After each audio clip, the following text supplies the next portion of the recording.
नमस्कार मित्रों, आज के इस वीडियो में आपका हार्दिक स्वागत है। इस वीडियो की शुरुआत मैं एक कहानी से करना चाहता हूँ।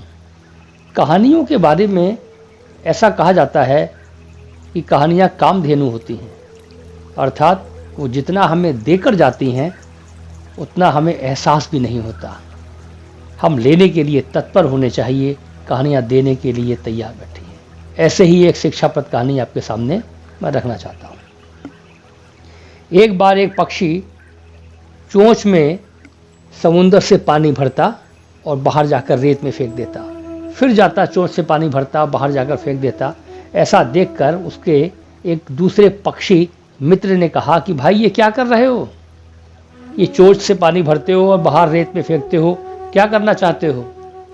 तो पहले ने कहा कि मेरे 2 बच्चों को इस समुंदर ने डुबो दिया है और आज मैं ये संकल्प लेके बैठा हूँ कि इस समुंदर के पानी को मैं सुखा दूंगा और अपने बच्चों को बचा दूंगा। तो पहले जो मित्र पक्षी ने कहा कि ये क्या तुम्हारा विचार है, ये कैसा तुम्हारा दिमाग है, ज़्यादा इमोशनल मत हो।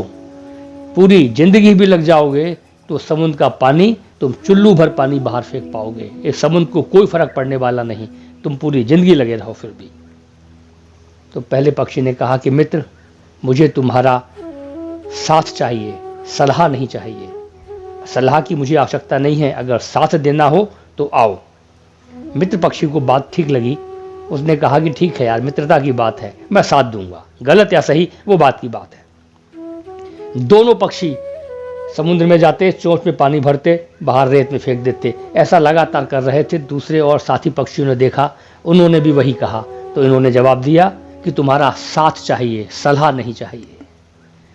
पक्षी इकट्ठे होते गए। कहते हैं कि लाखों करोड़ों पक्षी चोंच से पानी भरते और बाहर फेंकते, चोंच से पानी भरते बाहर फेंकते। ऐसा एक दृश्य देखकर भगवान विष्णु के वाहन गरुड़, जो कि पक्षी राज हैं, वो उनका हृदय द्रवित हो गया और उन्होंने जाने का संकल्प लिया। भगवान विष्णु से कहा कि मैं भी जाता हूँ अपने साथियों के साथ। भगवान विष्णु ने कहा कि वो तो ना समझ हैं, तुम तो समझदार हो, तुम ऐसा कैसे संकल्प ले सकते हो? तुम सारे पक्षी मिलकर भी क्या उस समुद्र को सुखा पाओगे? प्रैक्टिकली इस बात को सोचो। तो गरुड़ महाराज ने कहा कि भगवान, आज आपकी सलाह नहीं, आपका साथ चाहिए। कहते हैं कि भगवान विष्णु भी समुद्र को सुखाने के लिए उन पक्षियों के साथ हो गए और भगवान विष्णु को खड़ा हुआ देखकर समुद्र डर गया और उसने डर के मारे उनके बच्चों को, उस पक्षी के बच्चों को वापस कर दिया। उस पक्षी के संकल्प की पूर्ति हुई, लोगों ने साथ दिया।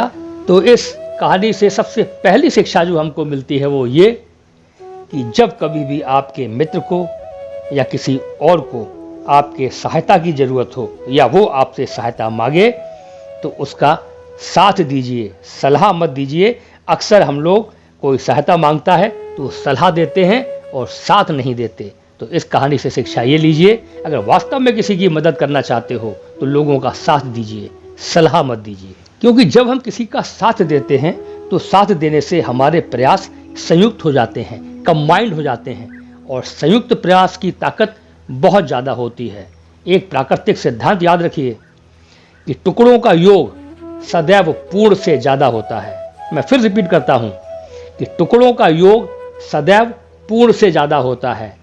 इसको आप ऐसे समझो कि अगर एक व्यक्ति 50 किलो का वजन उठाने में सक्षम है और दूसरा उसका मित्र वह भी 50 किलो वजन उठाने में सक्षम है और अगर वो दोनों एक साथ मिलके अगर वजन उठाएंगे तो वो 100 किलो वजन नहीं उठाएंगे, वो वजन 100 किलो से कुछ ज़्यादा होगा। ये सिद्धांत यही कहता है। तो जब हम किसी का साथ देते हैं तो हमारे प्रयास संयुक्त हो जाते हैं और संयुक्त प्रयास की ताकत बहुत ज़्यादा होती है। यहाँ पर लॉ ऑफ रेजोनेंस, हिंदी में कहते हैं अनुनाद का नियम, वो भी यहाँ लागू होता है। मैंने देखा है, शायद आपने कभी देखा हो या ना देखा हो, कि जब गांव में पुराने ज़माने में छप्पर को उठाया जाता था तो बहुत सारे लोग मिलकर, और जब उठाते थे तो सब लोग मिलकर एक आवाज़ लगाते थे और ऐसी आवाज़ लगाते थे जिससे कि उस आवाज़ की पीक पर सारे लोग एक साथ ताकत लगाएं, एक साथ उसको उठाने का प्रयास करें। और सारे जब एक साथ उठाने का प्रयास करते थे तो वो बहुत भारी टनों भारी पत्थर, वो जो छप्पर होता था वो उड़ जाता था। तो यहाँ पर लॉ ऑफ रेजोनेंस काम करता है। जब पुल के ऊपर आर्मी की फौज कदम से कदम मिला के चलती है, तो जब पुल पे पहुंचती है तो कहते हैं कदम तोड़, यानी कि अब आपको एक साथ कदम नहीं रखने, आगे पीछे रखने, क्योंकि वो जानते थे कि एक साथ जब कोई ताकत लगाई जाती है तो उसका प्रयास बहुत ज़्यादा होता है। हाँ, एक बात और बहुत महत्वपूर्ण है कि जब हम किसी को सलाह देते हैं या हम किसी से सलाह लेते हैं, तो ये सलाह व्यक्ति दर व्यक्ति निर्भर करती है कि वो किस तरह का व्यक्ति है। उसका सलाह का कोई विशेष महत्व नहीं होता, ये इस बात पर डिपेंड करता है कि जो सलाह दे रहा है वो कैसा व्यक्ति है। एक व्यापार में अनसक्सेसफुल, जिसने जो बिजनेस करा, जो दुकान खोली, वहाँ पर उसको सफलता नहीं मिली, अगर उससे आप पूछो कि मैं बिजनेस स्टार्ट करना चाहता हूँ, तो वो निश्चित ही सलाह देगा कि भाई बिजनेस स्टार्ट मत करना, छोटी मोटी 1500 की नौकरी कर लेना, लेकिन बिजनेस स्टार्ट मत करना। और एक बड़ा बिजनेसमैन जिसने बहुत तरक्की की, बहुत सफलता प्राप्त की, अगर आप उससे कहोगे कि मैं एक छोटी नौकरी करूँ या बिजनेस करूँ, तो कहेगा कि छोटा सा ही करो, लेकिन व्यापार करो, क्योंकि वहाँ कोई सीमा नहीं है, तुम बहुत आगे तक जाओगे। तो सलाह भी डिपेंड करती है व्यक्ति दर व्यक्ति, इसलिए सलाह का कोई बहुत ज़्यादा महत्व नहीं होता।